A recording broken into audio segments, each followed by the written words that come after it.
Hello and welcome to this video in which I will be discussing the TDSB meeting that I attended on May 22nd. In regards to the general structure of the meeting was led by a chair and a vice chair. The chair is just one of the trustees, and for trustees to speak, they must do so through the chair. Additionally, in order for the chair to speak, they must give up their chair, and this is usually to the vice chair, before they can do so. Trustees represent wards, and in the case of the TDSB, there are 22 of them. And the room was laid out in a U shape with two rows on opposing ends, and the chair and vice chair in the center. Trustees were seated in the inner row, while superintendents and other representatives or delegates, such as city funding or special education representatives, were on the outer row. Only the final 3 hours of the meeting was open to the public, and prior to this, the meeting was private and intended just for trustees and delegates. Now, in regards to the agenda, meeting agendas can always be found online, and in our case, it began with a national anthem, a land acknowledgement, approval of the agenda, the memorial service, announcements, reports from the trustees, and so on.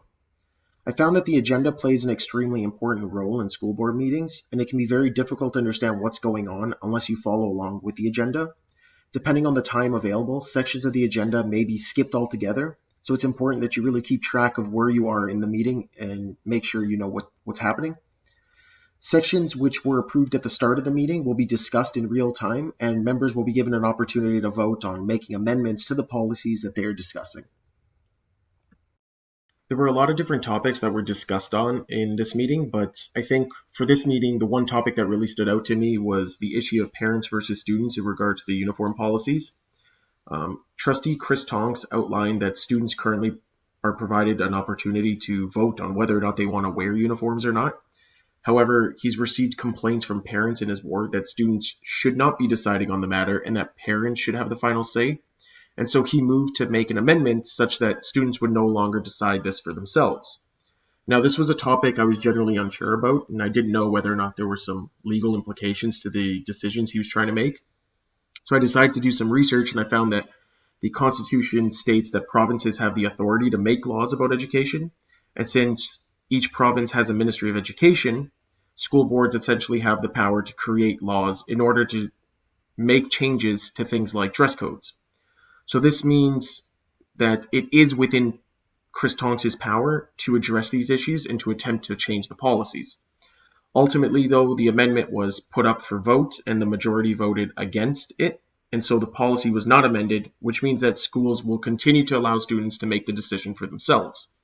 I personally think that this was the right decision, and today's times, we are really trying to give students more freedom and have their voices heard. We're not trying to take that away from them.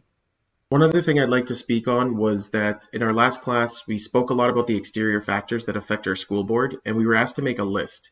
And what I found was that there was a big overlap between the list that I generated and my experiences in this meeting.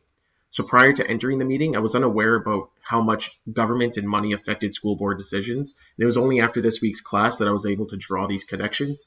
Specifically, there was an enormous amount of discussion regarding money and the budget. So where the money would be allocated, where it comes from, and dozens of questions were being asked to the committee members on the perimeter of the room.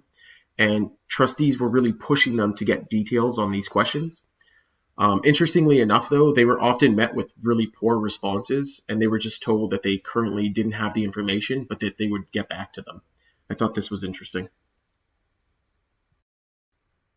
Now, in regard to the board meeting itself, meetings essentially exist to establish a vision for schools which reflect the consensus of not only the board, but the community itself.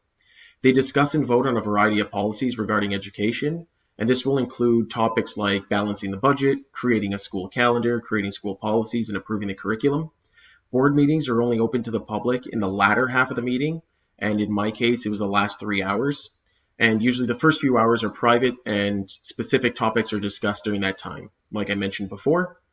And lastly, delegates from various municipal bodies, such as spec ed delegates, are fielded a variety of questions from trustees, which they are expected to provide details for. Interestingly enough, as I mentioned prior, I found that in this meeting, especially, the delegates came very unprepared, and trustees were often left with inappropriate responses or no response at all. Lastly, in regards to the role of the trustees, they are essentially representatives of a ward for their school board. They are elected by the public during the municipal election cycles, and what I found most interesting was that in order to become a trustee, all you need to do is be a Canadian citizen and be over the age of 18. This had me slightly confused, and it left me wondering whether or not these people were underqualified. I couldn't help but question why they were not required to have a background in education. Nonetheless, the role of the trustee is that they voice the concerns of parents and schools within their wards, and they identify the needs and priorities of their community in order to make sure that they are addressed in these meetings. They're usually well informed of the policies and attend all school board meetings to voice their opinions. And they actively vote on the policies and amendments made during the meeting. Thanks for listening.